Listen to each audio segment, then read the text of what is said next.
여러분들 안녕하십니까. 날씨가 참으로 무더워졌죠. 불볕 더위에 여러분들 더위에 고생이 많으리라 생각됩니다.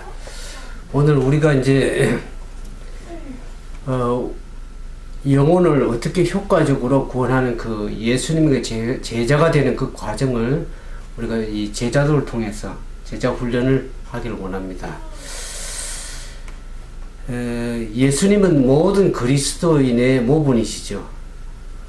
특히 영혼을 구원하는 사역의 모분이 되신다고 우리가 그것을 알게 됩니다.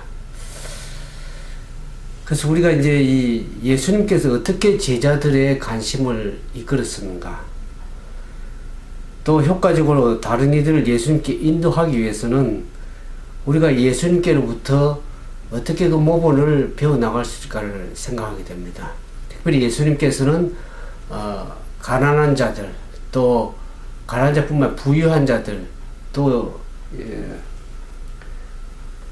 비신앙인들, 또 정치적으로 영향이 막강한 자들, 또 힘 없는 자들, 총 모든 사람을 망라해서 그들을 어떻게 다양한 계층의 사람들을 이끌어 가셨는지, 그들을 제자를 삼아서 어떻게 그들의 마음문을 열고 그들에게 소망을 부르셨는지를 우리가 이제 계속해서 좀 살펴보기 원합니다. 이런 말씀이 있습니다. 사람이 그리스도께로 나아가자마자 그 마음 가운데 그가 찾은 예수라는 소중한 친구를 다른 사람에게 알리고자 하는 열망이 생길 것이다 그랬습니다. 사람을 구원하고 성결케 하는 진리를 그 마음 가운데 감춰둘 수 없을 것이다.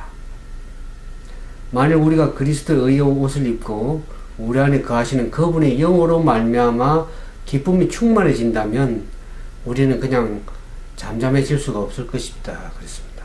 예수께서 걸어가신 길을 따르고자 하는 열망이 고조될 것이다 그랬습니다.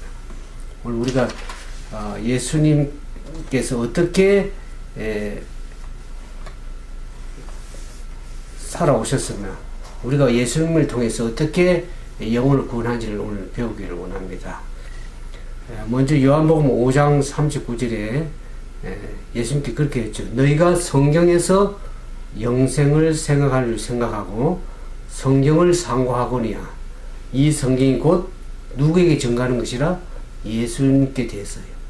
예수님 자신에 대해서 증가하는 것이라 그렇게 말했습니다.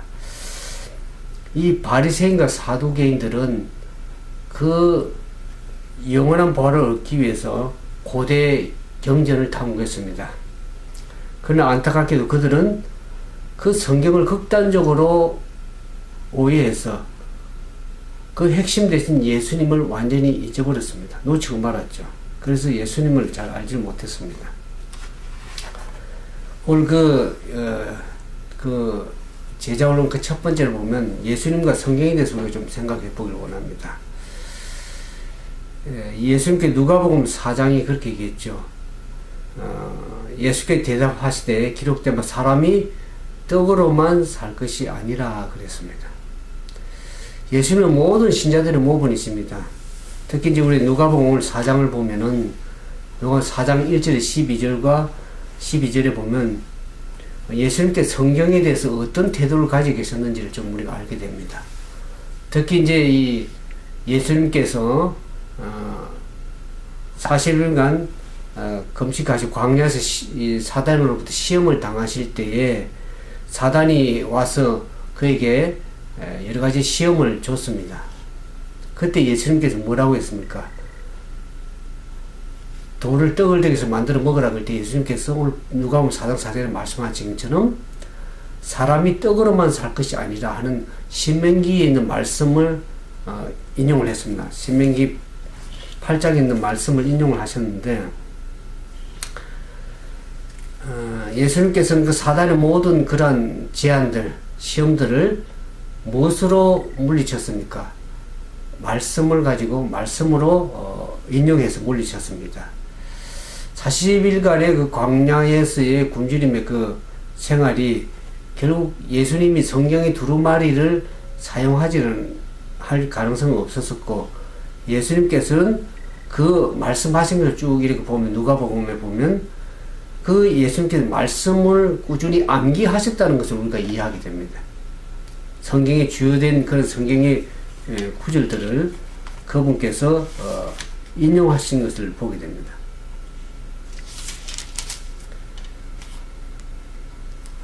예수님께서 또 사단이 내가 만일 절하면 다 내 것이 되라 얘기했을 때 예수님께 누가복음 4장 8절에 기록하기를 주 너희 하나님을 경배하고 다만 그를 섬기라. 기록된 말씀, it is written, 기록되기를. 그 말씀을 신명기 6장 13절에 있는 말씀을 인용해서 사단을 물리쳤던 것을 보게 됩니다. 그러면서 이제 이 광야에서 사단을 물리칠 때 모세글, 신명기에 있는 모세글을 인용했지만은, 다른 성경절에 보면은 예수님께서는, 구약의 다른 부분들, 시편이라든지 이사야서를 인용해서 하신 말씀들을 보게 됩니다. 그래서 분명히 예수님께서는 이와 같이 성경에 대한 폭넓은 그러한 지식을 가지고 있었다는 것을 알게 됩니다. 하지만 우리는 예수님께서 이런 사단으로부터의 유혹을 물리치고 이와 같은 개인의 경건을 얻기 위한 그러한 도구로서의 성경을 사용해서 뿐만 아니라 예수님께서 성경이 자기 자신을 가르치고 있다는 것을 인식하셨습니다. 자기를 가르쳤다는 것을 이해하셨습니다. 그래서 이사야 우리가 61장에 보면 예수님께 누가복음도 나오죠. 누가복음 살펴보면 누가복음 4장에 보면 4장 18절에 예수님 16절 보죠. 예수께서 그 자라나신 곳 나사렛에 이르사 안식일에 자기 규례대로 회당에 들어가서 성경을 읽으려고 서심해 선지자 이사야 글을 드리기를 책을 펴서 이렇게 기록한 일 찾으시니 곧 주의 성령이 내게 임하셨으니 이는 가난한 자에게 복음을 전하게 하시려고 내게 기름을 부으시고 나를 보내사 포로된 자의 자유를 눈먼 자에게 다시 보게 함을 전파하며 눌린 자를 자유케 하고 주의 은혜의 해를 전파하려 하심이라 하는 그 말씀, 시편 61편에 있는 말씀을 얘기를 했죠. 이사야 61장에 있는 말씀을 자기 자신에 대해서 증거하는 말씀이라는 것을 얘기했습니다. 자기가 하나님의 기름 부음 받은 종이라는 것을 자신을 가리켜서 선언하신 것을 보게 됩니다.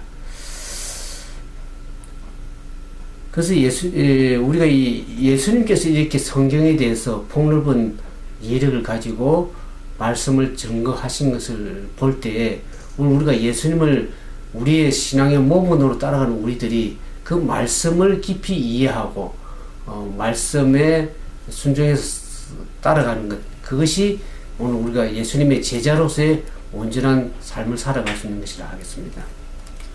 우리 성경을 많이 아는 것, 그것이 여러모로 참으로 유익합니다.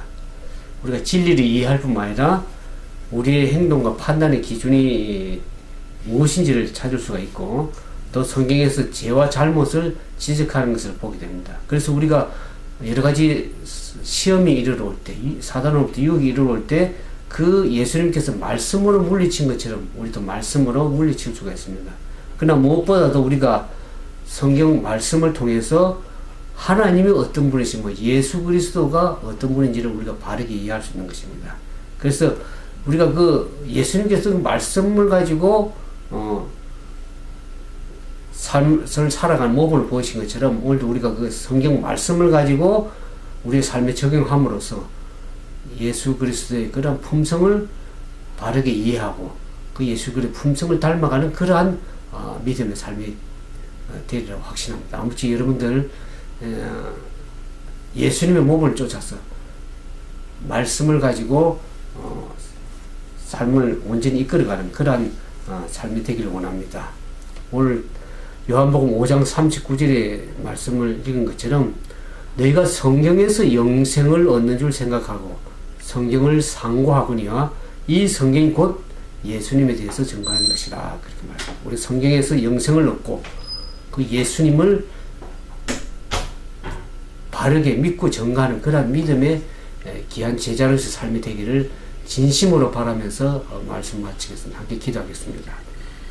사랑이 많으신 거룩하신 아버지, 오늘 우리에게 모본으로 예수 그리스도를 주시고 또 예수님께서 말씀을 통해서 먼저 증거한 것처럼 우리가 그 말씀을 따라감으로 예수님의 품성을 배우고 예수님을 바르게 이해하며 살아갈 수 있는 귀한 삶이 되기를 원하오니 우리에게 말씀을 깨달을 수 있는 기회를 주시고 말씀의 꿀충처럼 닿을 수 있는 그러한 경험이 다시 회복되어서 온전히 예수 그리스도를 증거하는 귀한 제자로서 온전한 삶이 될 수 있도록 우리 모두를 축복해 주시옵기만 우리 구주 예수님 이름으로 감사하며 간절히 기도드리옵나이다. 아멘.